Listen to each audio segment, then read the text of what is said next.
나의 지성소에 들어가 보좌하며.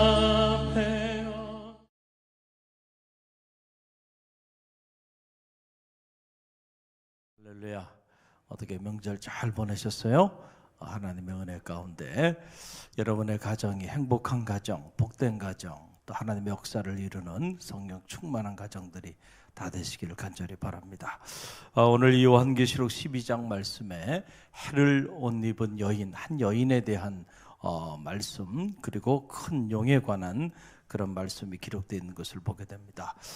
먼저 과연 이 여인이 누굴까? 이 여인이 무엇을 상징하는 걸까? 라고 하는 사실인데요. 오늘 1절 말씀에 보면 이 여인에 관한 기록이 나옵니다. 우리 함께 읽어봅니다.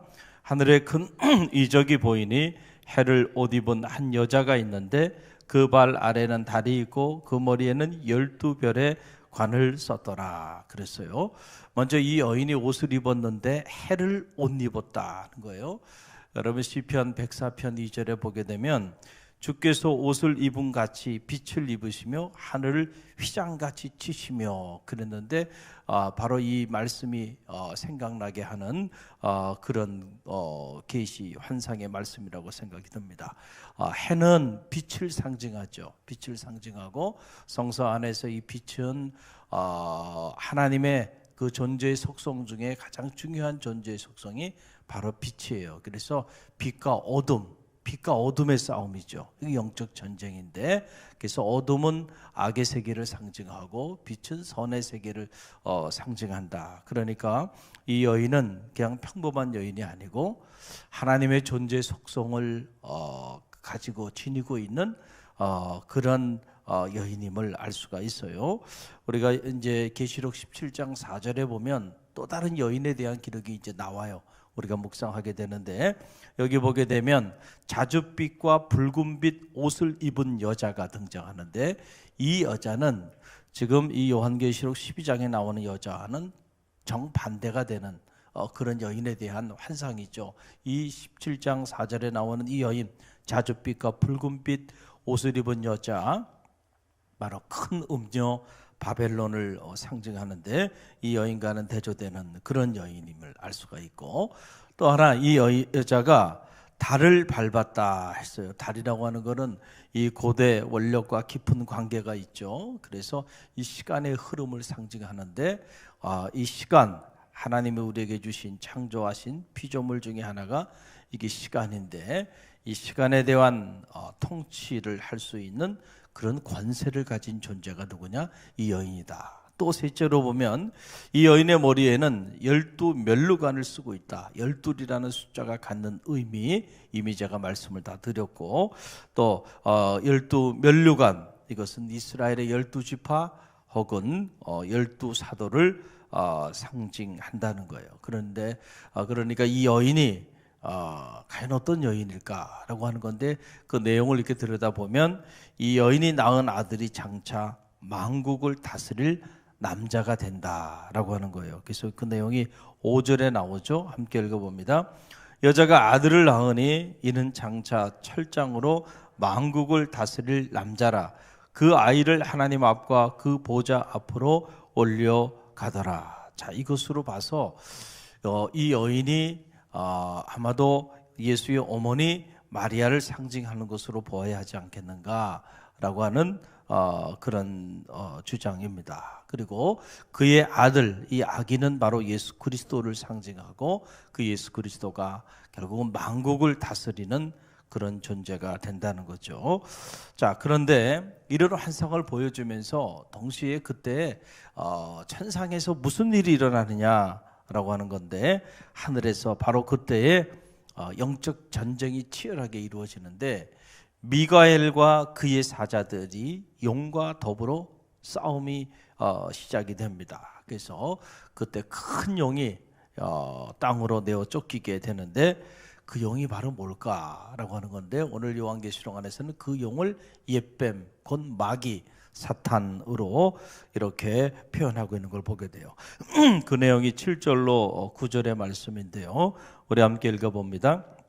하늘에 전쟁이 있으니 미가엘과 그의 사자들이 영과 더불어 싸울세 영과 그의 사자들도 싸우나 이기지 못하여 다시 하늘에서 그들이 있을 곳을 얻지 못한지라 큰 영이 내쫓기니 옛뱀 곧 마귀라고도 하고 사탄이라고도 하며 온 천하를 깨는 자라 그가 땅으로 내쫓기니 그의 사자들도 그와 함께 내쫓기니라. 아멘. 자, 하늘에서 땅에서만 영적 전쟁이 일어나는 게 아니고 천상교회, 지상교회뿐만 아니라 천상교회 안에서도 치열한 영적 전쟁이 일어나게 되는데 미가엘과 그의 사자들이 사탄과 그의 사자들과 치열한 전쟁을 치르게 되고 그 전쟁으로 인해서 큰 영, 그런데 이 큰 용을 오늘 계시록에 보게 되니까 옛뱀이다. 옛뱀이라는 건 오래된 뱀이에요. 아주 오래된 뱀. 그걸 마귀 혹은 사탄이라고도 했다. 그 옛뱀, 오래된 뱀이 무슨 뱀이에요? 여러분 창세기에 보게 되면 옛뱀에 관한 기록이 나오죠. 그 옛뱀 나와요, 안 나와요? 나오잖아요. 창세기 3장에 보게 되면 뱀이 등장해요. 그래서 아담과 하와를 미혹합니다. 그래서 창세기는 아주 강교한 뱀으로 사탄을 상징하는, 그 아주 강교한 사탄의 여기는 천하를 깨는 자라. 그러니까 깬다고 하는 건 뭐예요? 사람을 미혹하게 해가지고 빠져들게 만드는 거죠. 그러니까 사탄의 속성 중에 가장 중요한 속성이 바로 이거예요. 아주 달콤한 말로, 아주 거친 말로 얘기하면 누가 그 얘기를 듣겠어요? 아주 달콤한 말로 그렇게 접근해가지고 사람의 마음을 빼앗아갑니다. 그래서 한순간에 사람을 악한 길로 다 깨어가는 거예요. 이게 사탄의 속성이죠. 오늘 요한계시록 12장 안에도 바로 온 천하를 깨는 자라. 그리고 창세기 3장에 보게 되면 아주 강교한 자라. 그래서 하나님의 이름으로 접근해서 하나님의 이름을 나누다가 하나님과 대적하게 만들어 버리잖아요. 이게 여러분 뱀의 강교예요. 차라리 하나님의 이름으로 접근하지 않으면 성도들이 그 말에 귀를 기울이겠어요? 귀를 기울이지 않죠. 그런데 하나님의 말씀으로 접근을 합니다. 그리고 하나님이 이렇게 말씀하셨지? 이렇게 말씀하셨지? 이것은 이런 거야. 그러면서 하나님이 말씀하신 것과는 전혀 다른 아주 조금 앵글을 바꿔놓기 시작합니다. 그러면서 의구심을 갖게 하잖아요. 하나님의 말씀에. 먹으면 정령 죽으리라. 아니야. 먹으면 너도 하나님처럼 될 거야. 하나님의 말씀으로 접근해서 결국은 하나님과 정반대의 입장을 취하게 하고 결국은 그래서 하나님을 의심하게 하고 그래서 하나님과 관계를 파괴하고 이간하는 자. 이게 사탄이 하는 일들이에요. 그래서 사탄의 영이 여러분의 가정에도 임하면 부부간의 관계가 파괴됩니다. 그리고 부모 형제 관계가 다 파괴됩니다. 또 하나님의 교회에 사탄의 역사가 강하게 임하면 성도와 성도 사이의 관계가 다 파괴되고요. 주의 종과 목자와 양떼 사이의 관계가 다 파괴됩니다. 관계를 파괴하는 거예요. 이 관계를 파괴.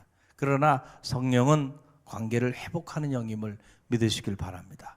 하나 되게 하는 영이죠. 성령은 사랑의 영이야. 그래서 성령의 능력 중에 가장 중요한 능력은 사랑의 능력입니다. 할렐루야. 도저히 사랑할 수 없는 사람도 사랑하게 돼요. 품게 되죠. 이게 성령의 능력이야. 그래서 원수 같았던 사람들도 하나님의 영이 강하게 임하기 시작하면은 화해의 아름다운 역사들을 이루어가고 서로 용서하고 이해하고 중보하는 이런 역사들이 불릴 듯 일어나게 된다는 거죠.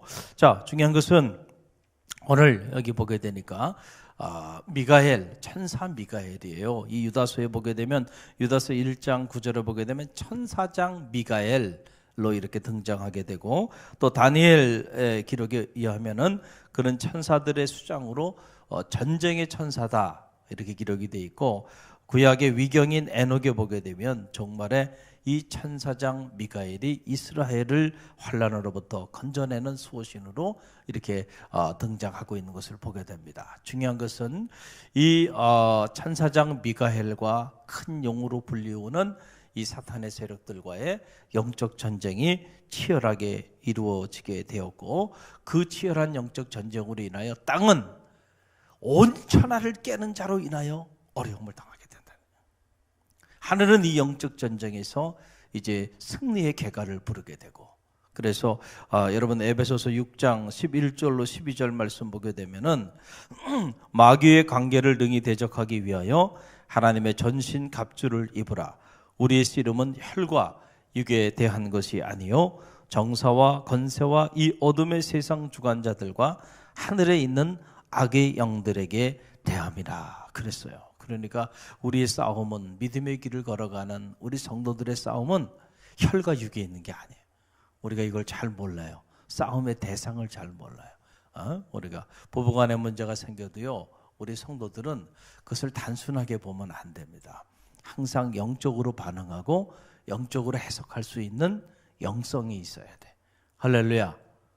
왜냐하면 하나님이 부부간에 싸우라고 하나님께서 부부의 연을 맺게 해준 건 아니죠.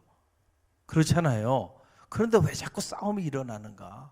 라고 하는 거예요. 그 싸움은 하나님이 여러분에게 싸우라고 시키는 게 아니고요, 하나님의 영이 여러분을 이끄는 그 삶의 자리가 아니에요. 그것은 어두운 영이 여러분의 가정을 파괴하고 여러분의 부부관계를 파괴해서 하나님의 그 신성한 가정 공동체를 파괴하기 위해서 악하게 역사하고 있다는 사실을 여러분 영적인 눈을 가지고 볼 수 있는 지혜가 있기를 바랍니다. 그래서 남편의 문제가 아니고 지금 그 남편의 마음을 휘어잡고 있는 그 악한 영이 문제라니까요. 할렐루야. 아내가 문제가 아니고 그 아내의 마음을 지배하고 있는 그 악한 영이 문제예요. 그래서 그 영이 떠나게 되면요, 나중에 내가 그때 왜 그랬지? 정신 차리고 나면 그때 내가 미쳤었나? 할렐루야. 그래서 우리가 이 사회도 마찬가지예요. 이 사회가 돌아가는 걸 가만히 보세요. 이 세상의 주관자들, 이 땅에서 역사하는 악한 영들의 역사들 보면 정상적이지 않은 모습들이 많이 있어요, 없어요? 어떻게 저런 일들이 일어나는가 보면 온갖 악한 영들의, 우리가 기독교의 경전인 성서의 근거에서 보면 선한 일을 계획하고 선한 일을 도모하고 선한 일을 추구하며 나아가는 그런 세상이 아니고, 온 천하가 보면 악한 일을 꾀하고 악한 일을 도모하고, 그리고 온갖 못된 추악하고 음란하고 악한 그런 일들을 도모하며 나가고 있는 것을 보게 돼요. 이게 영적 전쟁이죠. 할렐루야. 그래서 우리 성도들이 이 마지막 때에 옛뱀, 큰 용, 이 마귀, 사탄이라고 불리우는 그 악한 영과의 영적 전쟁에서 우리가 승리해야 돼요. 그래서 우리의 삶은 늘 영적인 전쟁인 거예요. 여러분의 가정에도 여러분들이 영적인 파수꾼이 되시기를 간절히 바랍니다. 여러분의 가정을 지키세요. 할렐루야. 그리고 여러분의 자녀들을 위하여 기도하세요. 우는 사자처럼 여러분의 자녀들을 삼키려고 악한 영이 여러분 드르렁거리고 있다는 거예요. 그래서 영적인 세계에 영안이 뜨여지면 그 세계가 보이는 거예요. 그러면 자녀를 위하여 잠들 수가 없어요. 잠들 수가 없어요. 깨어 기도하지 않을 수가 없는 거예요. 할렐루야. 그래서 영적 전쟁에 승리하는 우리 자녀가 되게 해달라고, 우리 가정이 되게 해달라고. 교회도 마찬가지죠. 자, 천상교회 안에도요, 이런 치열한 영적 전쟁이 일어나는데 지상교회 말할 필요도 없잖아요. 그래서 이 지상교회는 이제 더 큰 이 악한 영들의 지배로 인해서 어려움을 당할 것이다 라고 하는 계시가 오늘 이 요한계시록 12장에 계시되어 있는 것을 보게 됩니다. 그렇기 때문에 우리가 이 지상교회, 이 땅의 삶을 살면서 특별히 하나님의 교회를 위하여 영적으로 깨어 기도하는 성도들이 되시기를 간절히 바랍니다. 기도하지 않으면요, 하나님의 교회가 무너지는 것은 시간을 필요로 하지 않아요. 하나님의 영이 떠나게 되고 악한 영이 지배하기 시작하면 온갖 세상의 못된 공동체들처럼 교회가 그렇게 비참하게 무너져 내리게 된다는 사실을 꼭 기억하시고, 기도함으로 여러분들이 하나님의 교회의 영적인 파수꾼이 돼서 이 시대 앞에 우리 교회를 통하여 이루고자 하는 하나님의 계획이 있죠. 작게는 이 지역을 살려야 돼요. 할렐루야. 이 지역이 우리의 선교지입니다. 그래서 이 지역에 대한 선교적인 사명이 있다는 거. 더 나아가서는 이 나라와 민족, 이 시대 앞에 우리 교회를 통하여 이루고자 하시는 하나님의 계획이 있다는 거고, 더 나아가서 이 세계 열방 5대주 6대향을 품고 우리가 행해야 하는 그런 귀한 복음의 역사들이 있음을 기억하고요. 이런 능력 있는 그런 믿음의 공동체로 쓰임받기 위해서는 깨어서 기도해야 돼. 할렐루야. 그래서 사탄의 종노릇 하는 것이 아니고 오히려 영적 전쟁에 승리해서 하나님의 역사를 이어나가는 그런 갈릴리 교회 모든 성도들, 또 갈릴리 교회가 되기를 주님의 이름으로 간절히 축원드립니다. 오늘 주신 말씀 우리가 붙잡고 기도하며 나갑니다.